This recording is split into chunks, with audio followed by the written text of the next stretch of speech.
प्रश्न का समाधान आने वाला है।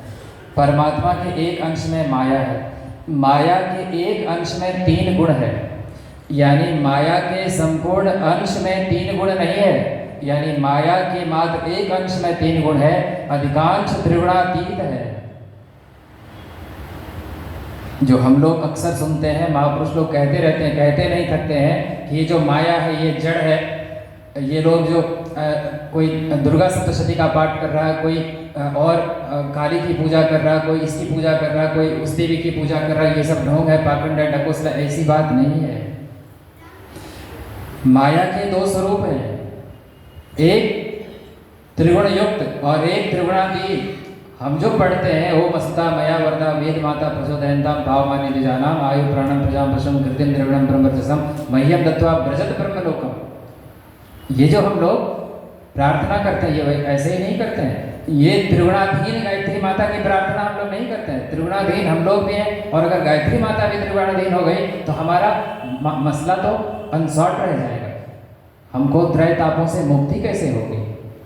ये बात नहीं। माया के एक अंश में 3 गुण है, 3 गुण के एक अंश में आकाश है, उसके एक अंश में वायु है, फिर अग्नि है, फिर जल है, फिर पृथ्वी है, यानी अन्य प्लैनेट्स, सैटेलाइट्स, स्टार्स आदि है, बड़े बड़े बॉडीज हैं। और अगर पृथ्वी लोक की बात करें जिस पर हम लोग हैं, तो उसके 70% से ज़्यादा हिस्से पर पानी है, थोड़ा सा भूभाग है, उसमें भी अधिकांश पर मरुस्थल का, पहाड़ का और जंगलों का कब्जा है, और थोड़ी सी जो भूमि है वो भी बड़े बड़े जमींदारों के हिस्से में आ गई है। हमारे पास, हमारे जो आश्रम है उसके पास एक थोड़ी सी टुकड़ी है ज़मीन की, थोड़ी सी क्यारी है, उसमें हम अब कद्दू लगाएं कि भिंडी लगाएं, बैगन लगाएं कि परवल लगाएं, इसीलिए मैं रो रहा हूँ। तो उन्होंने कहा कि आपके पास कम से कम इतना तो है, आप क्यों रोते हैं? हमारे पास तो उतना भी नहीं है।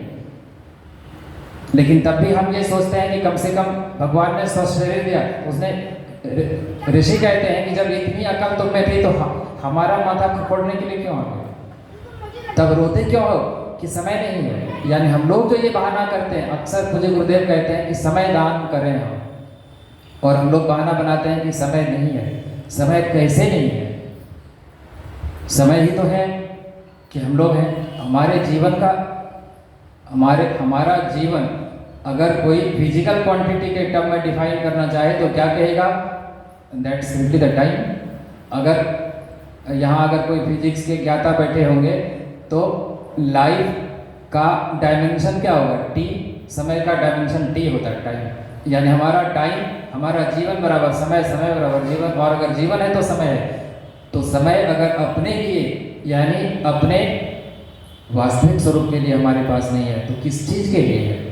तो हमारी वृत्ति बहिर्मुखी हो गई है, हम आत्म तत्व से, आत्म स्वरूप से विमुख हो गए हैं, इसीलिए हमारी ऐसी दुर्दशा है। ये पिप्लाद ऋषि जी अष्टावक्र जी के प्रश्न के समाधान के रूप में पूरी मानव जाति के लिए कहने की कृपा कर रहे हैं। अब श्वेत के, और उन्होंने एक और भी बात कही कि दुर्दशा का एक दूसरा कारण है कि भगवान ने हमको स्वतंत्र चयन की सुविधा दी है। स्वतंत्र चयन यानी श्रेय मार्ग को अपना या प्रेम मार्ग हमारे ऊपर है। यानी हम कौन सा रास्ता चुने हमारे ऊपर है। हम क्या करें, किस चीज़ का चुनाव करें, कौन सी गतिविधि को अपनाएं, हमारे ऊपर है। ये जो स्वतंत्र चयन की व्यवस्था है, तो विवेकपूर्ण तरीके से चयन हम नहीं कर पाते हैं, इसीलिए हमारी ऐसी दयनीय दशा होती है। जिन्होंने भी विवेक का आश्रय लिया और विवेकपूर्ण तरीके से डिसीजन लिया, तो उस डिसीजन ने उसको काफ़ी ऊंचाई तक ले गया, ऊंचाई तक पहुंचाया। एक सामान्य सी किलरी की कथा हम लोग सुनते हैं कि अपने बालों में जितने रेत के कण आते थे उसी को वो समुद्र में समर्पित करते जाते थे। तो भगवान श्री राम ने कहा कि अनंत काल तक सत्कर्म में सहयोग देने के लिए इसकी भूमिका सराही जाती रहेगी, इसको याद की जाती रहेगी। तो हमारे पास जो ही सामर्थ्य है, जितना ही है, जो कुछ भी है, अगर 10 घंटा बचता है तो आधे घंटे का समय ही निकालें। समय तो सबके पास है। तो दूसरा प्रश्न आ रहा श्वेत केतु जी का। अब दूसरा प्रश्न हम लोगों को समझ में आ सकता है। श्वेत केतु जी ने प्रश्न किया कि हे महर्षि महाप्राज्ञ ऋषिवर, आप हमको ये बात समझाने की कृपा करें कि क्या मनुष्य सर्वथा स्वतंत्र है और परिपूर्ण है? ध्यान दें, जैसे पहले प्रश्न के समाधान में जो बात उठी थी कि ईश्वर के समस्त गुणों का बीज रूप में हमारे अंदर वास है और हमको स्वतंत्र चयन की लिबर्टी है, स्वतंत्रता है, सुविधा है। तो श्वेत केतु जी पूछ रहे हैं कि क्या मनुष्य सर्वथा स्वतंत्र है और क्या मनुष्य अपने आप में पूर्ण है, उनको किसी बाहरी सहयोग की कोई आवश्यकता नहीं है। अक्सर जो तथाकथित ज्ञानी लोग कहते रहते हैं गुरु की क्या आवश्यकता है, पूजा पाठ की, उपासना साधना आराधना की क्या आवश्यकता है, केवल हमको कर्म करना चाहिए, कर्म ही पूजा है, वर्क इज वर्शिप। उसके लिए ये आंसर है। क्या मनुष्य सर्वथा स्वतंत्र है और क्या उनको ऊंचा उठने के लिए, प्रगति के शिखर तक, सर्वोच्च कल्याण तक पहुंचने के लिए किसी बाहरी सहायता की जरूरत नहीं है? तो आंसर है कि वह पूर्ण है नहीं, पूर्णता तक पहुंचने की केवल संभावना है। जैसे बीज में वृक्ष अभी है नहीं, केवल वृक्ष बनने की संभावना उसमें छिपी हुई है। हम लोग ध्यान से सुने, हम लोग पूर्ण है नहीं, लेकिन पूर्ण होने की संभावना बीज रूप में विद्यमान है।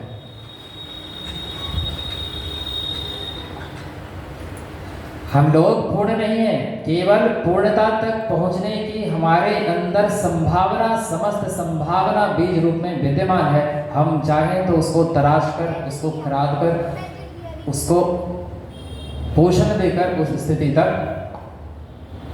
पहुंच सकते हैं। और दूसरा, क्या हम सर्वथा स्वतंत्र हैं?